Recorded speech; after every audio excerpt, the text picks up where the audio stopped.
Добрый вечер, дорогие наши друзья. Мы начинаем очередной выпуск наших прямых трансляций, который на прошлой неделе назывался «Вечерний Кызыл», а на этой неделе мы уже «Вечерняя Тува». Тем самым сегодня у нас тоже будут интересные гости, вы можете им задать вопросы, и ваши вопросы у меня будут видны уже на телефоне. Я тоже слежу за собой, как я веду свой прямой эфир, и ваши вопросы будут доступны. Ну и хочу вас сегодня познакомить с нашим гостем. Первый наш гость — это Азиана Увангур, Азиана Караевна Увангур. Мы с ней сегодня пообщаемся, кто она, чем занимается и вообще как она пришла, так скажем, в молодежную политику, как активист, общественник и так далее. То есть, если у вас будут вопросы, то можете задать. И, то есть, первым нашим комментатором Юлии Барбакол и Лодой Хамушку вам особенный привет от нас. Ну и переходим к Азиане. Азиана, расскажи, откуда ты родом, вот какую школу закончила, как училась, двоечница, троечница, отличница или как, вот в таком. Всем еще раз привет, меня зовут Азиана. Так, Азиана, чуть погромче, потому что у нас, чтобы нашим зрителям было Ребята, слышно. всем привет, надеюсь, вы меня слышите. Вот, я родом из Тасхема, многие тоже знают. Там закончила школу, 11 класс закончила. В принципе, ударница, не скажу, что отличница, четверки есть. Хорошо училась, со школы была активисткой, благодаря своим учителям, которые научили всему, волонтерству. Прям в школе проводили занятия, кто такой волонтер, добровольчество. В это время не так было развито, поэтому нас прям учили этому. Закончила школу в 2013 году, потом поступила в Новосибирск, в Новосибирский педагогический университет. Там училась 4 года на бакалавриата. В Новосибирске тоже была активисткой, там было тувинское землячество, там еще есть землячество. В общем, мы там работали с ребятами, занимались активной общественной деятельностью. Училась в Новосибирске, родом из Тасхема. Родом из Тасхема. Замечательно. Я тебя помню, когда, я не помню, это, скорее всего, наверное, был 16-й год, 16 октября, тогда проходило землячество города Новосибирск, и чисто случайно я тогда оказался в этом, так скажем, землячестве. Я тебя помню о том, что ты меня пропускала, а в тот день у меня был день рождения, и я попал бесплатно. Вот такие поблажки бывают еще у студентов. Если у вас день рождения, то вы можете бесплатно попасть в этот студенческие мероприятия. Такой вопрос. Я давно думал над этим, размышлял. Увангур — это что означает? Значение слова Увангур. Фамилия, да? Да. Так, фамилия Увангур. Вроде как мама сказала, что от монгольского. В общем, у нас предки были монголы, давно-давно, да. Монголы были. И это слово как угангар, тувинское слово угангар, и с течением времени угангар, слово угангур, да. Это угангар, угангар, да, это получается в переводе на русский язык, это дословный перевод «умная», в таком... Только этот вариант знаю, может быть, есть другие варианты. Да, если у вас есть другие варианты фамилии Увангур, либо слово Угангар, то вы можете написать тоже в комментариях. Лодой, мы от тебя ждем второй вариант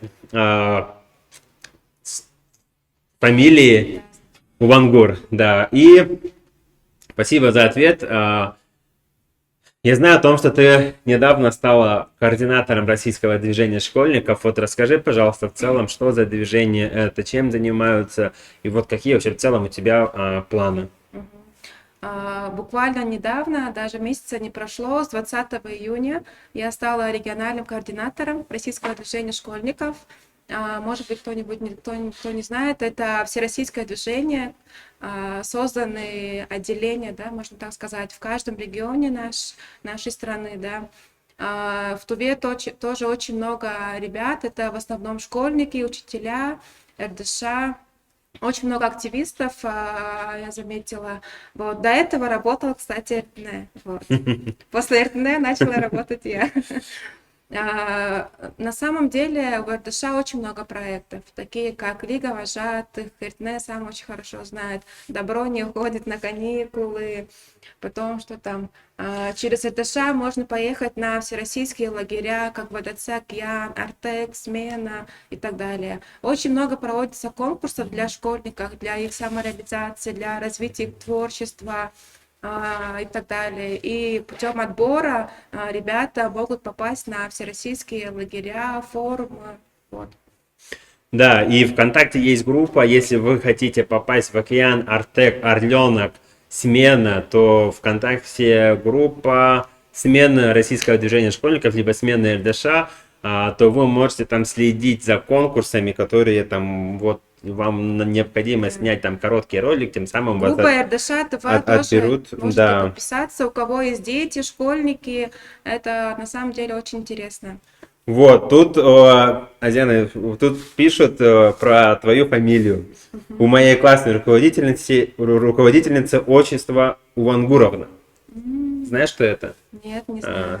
Ну, замечательно, может быть, есть, ну, то есть из этого комментария я могу предположить о том, что, ну, раньше же были люди, допустим, там, не знаю, ну, возьмем, к примеру, Сергея Кужугетовича, да, то есть отца звали Шойгу, фамилия Кужугет, ну, и во время паспортизации, Да. там, не знаю, ты Может, об этом имя думала, было. да, об этом Да, поменяли фамилии? конечно.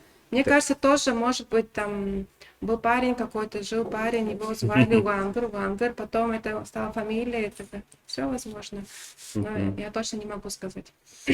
Вот, если есть еще предположение, то вы тоже можете написать, потом после прямого эфира Азиана вам каждому, наверное, поставит лайки или там прокомментирует и еще что-то, может, расскажет.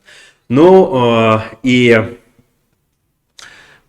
что бы ты хотела поменять, изменить? Ну, давай возьмем твой родной Тесхемский Кажун. Вот по-твоему там, чего там не хватает для молодежи, вообще в целом, может быть, для, ну, для жителей района, вот, ну, так скажем, твоя мечта по развитию Тесхемского района, может? Наверное, самая главная моя мечта – это чтобы построили новую хорошую школу со спортзалом. Я училась в первой школе. Это самая, старая школа, да, получается.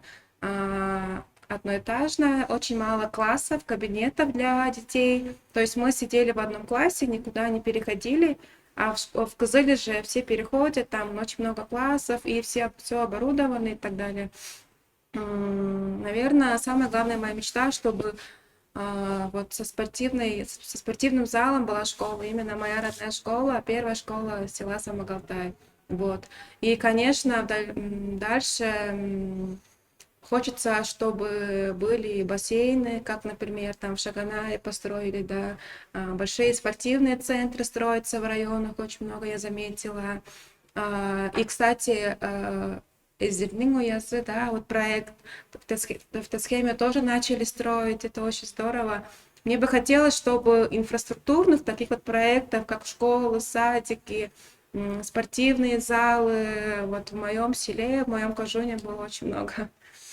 Я, ну, в поддержку твоей речи хочу сказать о том, что этот план, скорее, ну, я точно не могу сказать, там, какая школа это и так далее, то есть именно по строительству школ недавно тоже Владислав Тавриштай встречался с Сергеем Сергеевичем Кравцовым, министром просвещения Российской Федерации, и там договорились о многих, ну, то есть о строительстве школ, начиная, говорили вроде бы с 23-го года, ну, то есть уже на будущее уже закладывают о том, что о строительстве школ, садиков и так далее. То есть полностью реформация. Я тоже очень надеюсь в том, что вот поддержку Построить, тебя, да, там в Самогалтае, ну, я точно не могу сказать, потому что это именно конкретно в Самогалтае будет, но я очень буду надеяться и тоже Потому что в Самогалтае очень много молодежи, как я заметила. Например, мои одноклассники, друзья живут, работают в Тесхеме, в Самогалтае. И чтобы вот этого не было, чтобы не хватало мест, детские сады, в школы. Ну, я надеюсь, такого нету.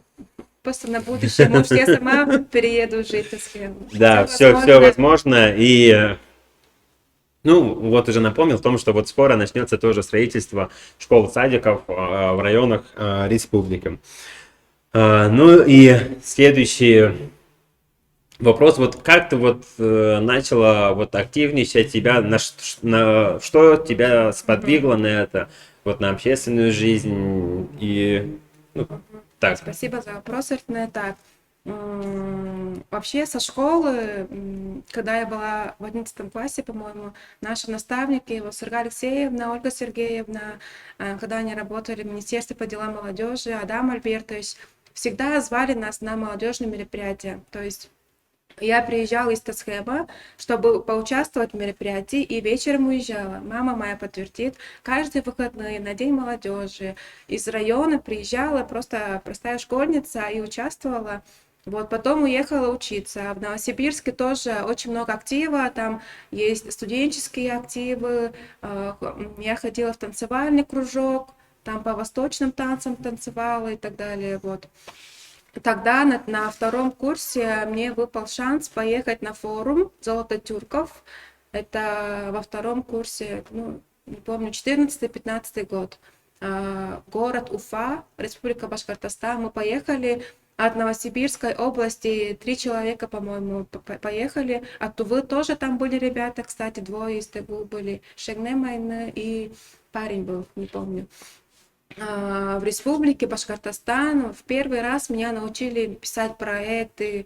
Там мы очень много разных проектов писали, и каждому, ну, дали эти проекты, чтобы мы реализовали у себя на родине. Вот тем самым на втором форуме, это, по-моему, нет, не по-моему, точно Алтай точки роста.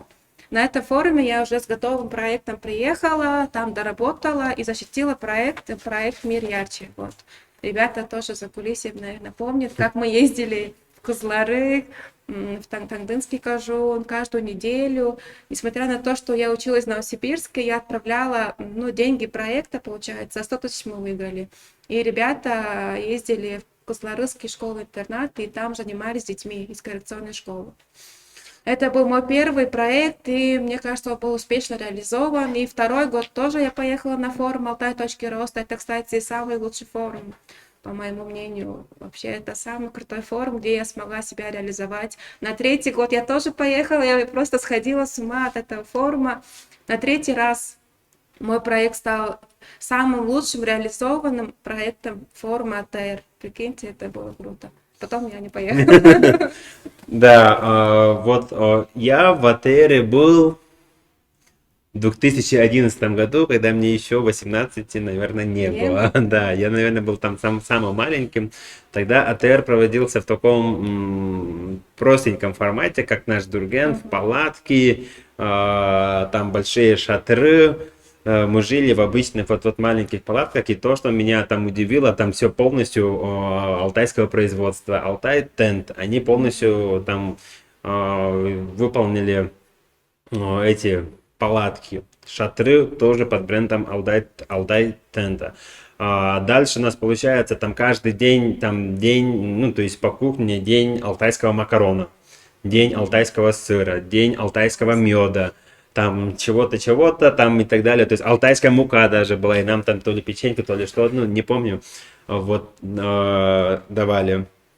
Ну, форум это замечательно. Я помню о том, что да, проект по Кызыларской школе-интернату, как вы ездили, вроде бы от имени Добрых Сердец, да, то есть вы ездили. Я помню о том, что ты у тебя были красные волосы, Да. либо оранжевые, У меня не помню. зеленые тоже были Да. волосы, розовые. И вот, есть у нас 2 вопроса. Задам первый вопрос. От Вот, кого-то. вот от кого, и вот я не знаю, как тут, то ли Эсти, то ли Исти, ну тут там, не знаю, как читается. Я учитель в школе, в этом году начал работу волонтерства. Хотел спросить, где вы берете вдохновление в работе волонтерства, на какие официальные российские форумы можно обращаться, на какие официальные российские форумы можно обращаться и внимание. За поддержкой, да? Ну, наверное, да. Да.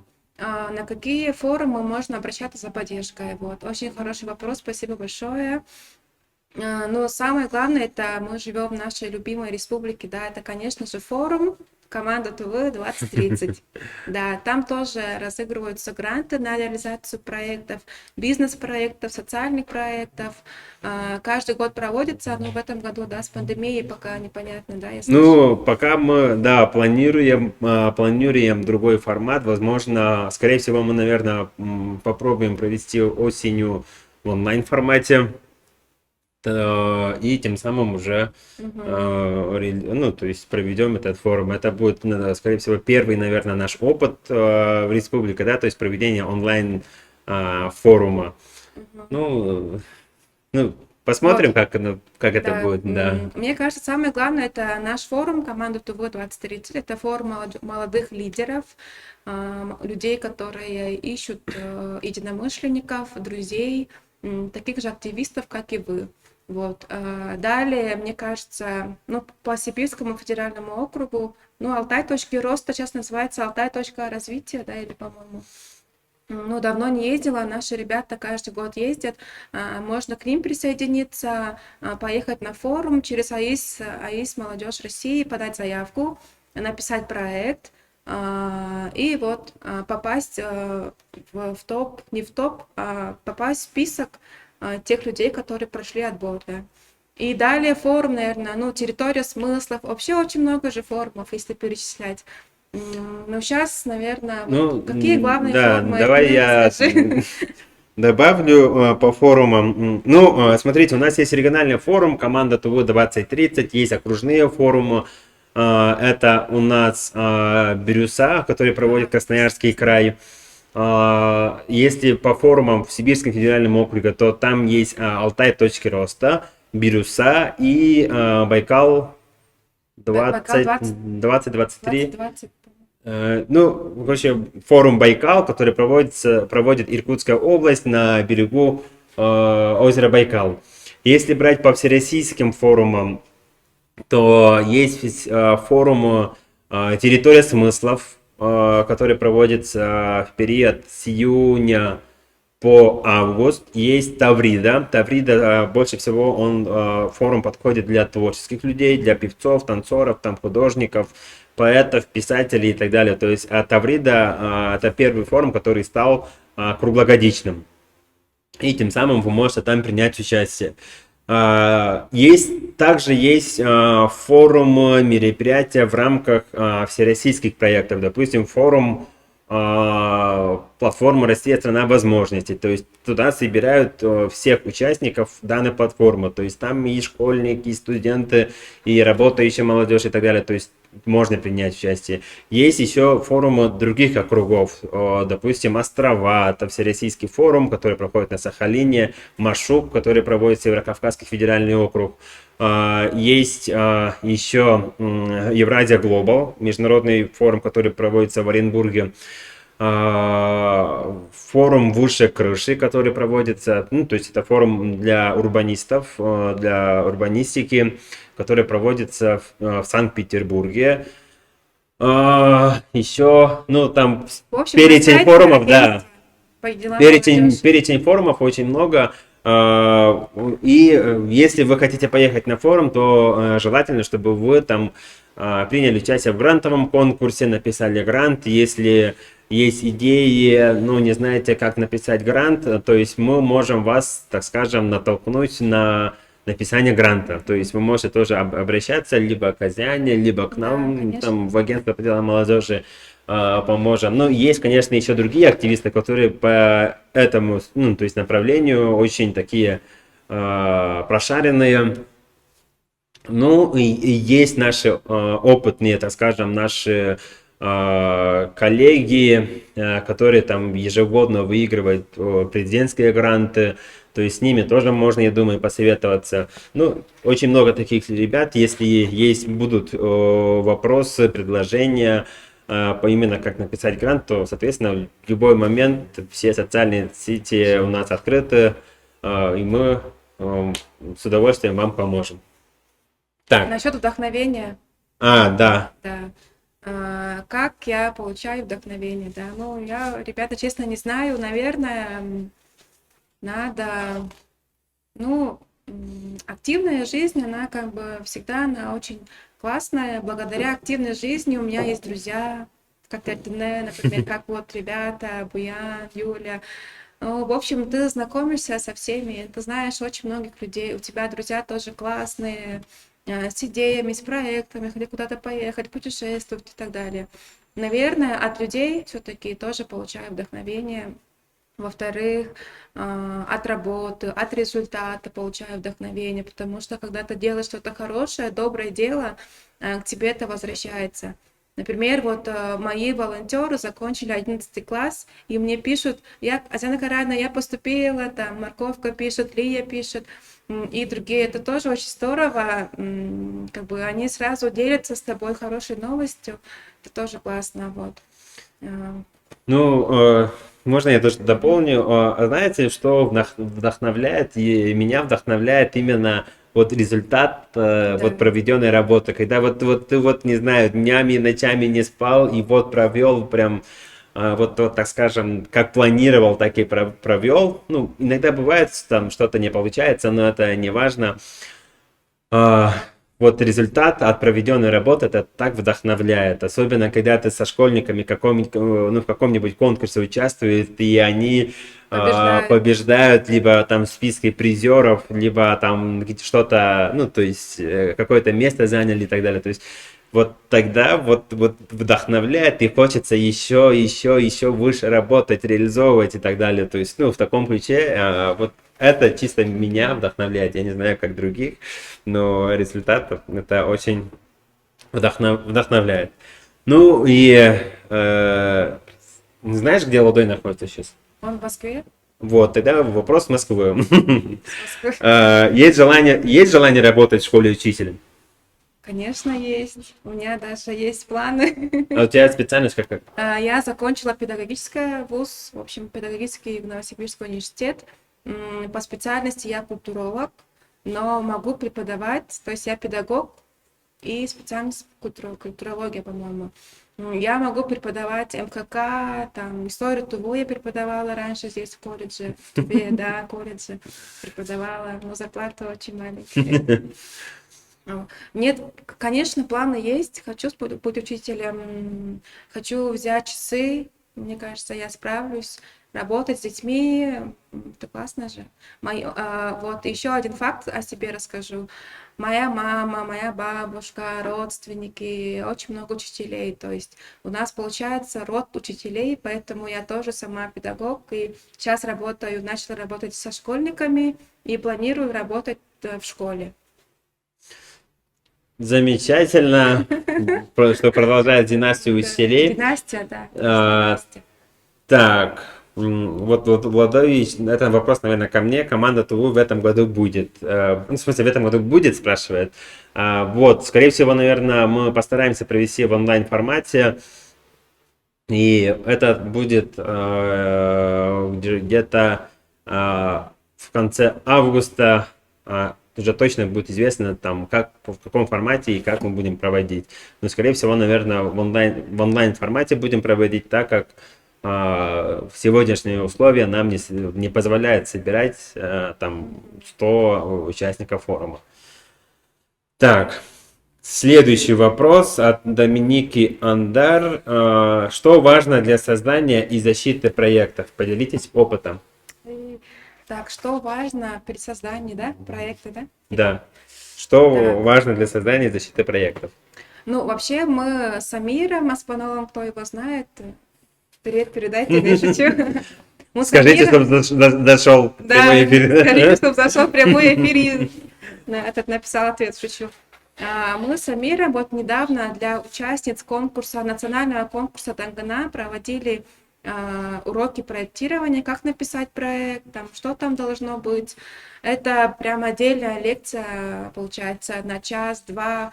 Но если вкратце говорить, что важно в проекте, это, наверное, тоже результат, цель проекта, задачи проекта, результат проекта, команда проекта и так далее. Вот. Проекты бывают разные, я уже сказала, да, бизнес-проекты, социальные проекты. Мы в основном работаем с социальными проектами, но надо еще, конечно, учиться писать бизнес-проекты, ну, на будущее, да, конечно. Вот. Что важно, я вот сказала вкратце. Если будут вопросы по проектированию, можете обращаться, мы консультируем, даем советы. Вот. Мгм. Так, тогда следующий вопрос. Так много вопросов. Нет, здесь уже нету Ага. вопросов, я просто смотрел. А, Так, вопрос у нас заключается вот именно по грантовой деятельности. Вот сколько ты грантов выиграла и по каким проектам? Мгм. Так, какие гранты? Вот первый мой проект «Мир ярче». В каком? В 15 году, что ли, 100 тысяч выиграла. Ну, на тот момент мне было где-то 20 лет, я была очень рада. Когда я приехала в Туву, тоже мои коллеги, друзья очень радовались за меня, мне было очень приятно. Второй год тоже поехала на этот форум, тоже выиграла 100 тысяч, тоже проект «Мир ярче». Тоже ну, смогла реализовать. И третий, это не как грант было, а как, ну, мой опыт взяли другие регионы, получается. Когда я получила, ну, премию «Лучший реализованный проект», поделились опытом, написали там журналы «Алтайский», «Алтай молодой» и так далее. После этого когда я работала в департаменте по делам молодежи НКО, мы научились писать проекты президентских грантов. Мы там тоже писали, помогали общественным организациям, такие как Союз инвалидов, Общество инвалидов. нет, Общество пенсионеров. А, Общество пенсионеров. Мы с ними писали проект. Это было после работы, после 6 мы садились. У меня там есть крутые бабушки, они ко мне приходили в кабинет, за чашкой чая обсуждали проект, писали проект для создания условий для бабушек, дедушек, чтобы ну, бесплатно занимались спортом. Сумма была 500 тысяч, если не ошибаюсь. Мы покупали абонементы, договаривались с Рыгина, ездили на станцию Тайга. То есть все бесплатно. Набирали людей да, пожилого возраста, 65+, и просто ездили вот, бесплатно. Их досуг, занятия спортом, развитие ЗОЖ и так далее. После этого проекта ну, помогала писать, ну, очень много МНКО, ну, немного, но 4-5 точно прошли. Сейчас даже не вспомню. Вот, еще тут пожелание. Я слушала ваш эфир создания проекта для участников. Очень интересно. Это Эсти тоже написала, так скажем, свое. Прямой эфир, кстати, был. Вот, видели, да, спасибо. Прямой эфир, это который вы проводили Да. для участников Да. конкурса, да? Ну, мы с Амиром просто через Инстаграм тоже параллельно проводили, чтобы люди знали. На самом деле, очень хотелось бы сказать молодежи нашей республики, что у нас очень активная молодежь, очень много желающих поехать на форумы, писать проекты, но многим просто иногда не удается. Люди иногда не знают, как написать, где взять заявку, где взять положение и так далее. Если у вас возникают такие, ну, мелкие вопросы, можете обращаться как раз в агентство по делам молодежи, специалисты все помогут. Можете обращаться в молодежные организации. Очень много молодежных организаций. Молодая гвардия, Волонтер Победа, РДШ. Если вы школьник, можете работать с нами, да, РДШ. Если вы студент, есть Союз студентов. Если вы спортсмен, есть Федерация, нет, не Федерация. Ястребы Тувы. Ястребы Тувы, да. Если вы блогер, медийное лицо, то к Буяну обращайтесь, братянство. Протянца. Ну, братян Тува. Да, очень много конкурсов, и именно хочу вот по грантовой деятельности сообщить о том, что в грантовых конкурсах могут принимать участие молодые люди в возрасте от 14 до 35 лет. То есть даже школьник может у себя реализовать грант в школе, не знаю, там создать какое-нибудь арт-пространство в школе, либо что-нибудь сделать у себя в школе. Ну, в таком ключе очень много таких конкурсов для школьников, для студентов и для, так скажем, работающей молодежи. Работающие, это имеется в виду те, кто уже не школьники, вот, ну, и школьники, говорю, те, кто уже старше студенческого возраста, которые уже не учатся в вузах. Особенно молодежь из села может участвовать в грантовых конкурсах, например, построить у себя в селе спортивную площадку, хоккейную коробку. Очень много возможностей именно для ребят из села тоже есть в нашей Туве, мне кажется. Потому что районов очень много, в основном молодежи тоже живет в районах, поэтому у вас есть все шансы реализовать крутой проект у себя в селе, в Кожуне. Ну, Диана, так скажем, в заключение нашего сегодня разговора, я бы хотел тебя спросить, вот как, ну, ты вот недавно начал работать в российском движении школьников, какие у тебя планы именно по российскому движению школьников и на что обращать, так скажем, внимание, на что должны обращать внимание школьники, ну, вот твои дальнейшие планы, Твои дальнейшие планы, да, именно по работе. Так, по работе. Как раз скоро начнется учебный год, да, получается, у школьников. И хочу активно влиться в школьную атмосферу, познакомиться со школьниками, с активистами, с отделениями, да, активистов РТШ. Во многих школах РТШ очень активно развивается, и мы не должны останавливаться. То, что сделала РТН, мы должны дальше развивать, получается, да. И, конечно, внимание обращать на сельские школы, я так думаю, на талантливых детей, но не только на талантливых детей, чтобы, ну, в общем, у всех детей, чтобы развивались таланты там, к спорту, к волонтерству, к общественной жизни, к творчеству и так далее. Школьников надо охватить больше, поэтому ну, буду активно их искать, ходить по школам, знакомиться, придумывать новые проекты с ними. Вообще со школьниками заниматься это очень благодарное дело, я считаю.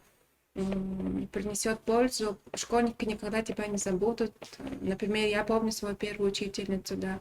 Поэтому вот активно со школьниками будем работать. Дальнейший план. Да, и хочу напомнить о том, что недавно Тувинское региональное отделение российского движения школьников тоже получили финансирование на день рождения российского движения школьников в размере 200 тысяч рублей. И это реально. И то есть, если у вас есть желание проводить что-то, выигрывать, отчитываться и так далее, то вы можете тоже принимать участие и предлагать свои идеи. Ну и спасибо большое, Азиана, за твой рассказ интересный, за то, что тоже уделила нам свое время, потому что это время на сегодняшний день это самое дорогое. Ну и хотим пожелать тебе о том, что пусть то, что ты, ну то есть начатое тобой, все сбывалось, все развивалось, и больших тебе успехов. Спасибо. Спасибо. Ну и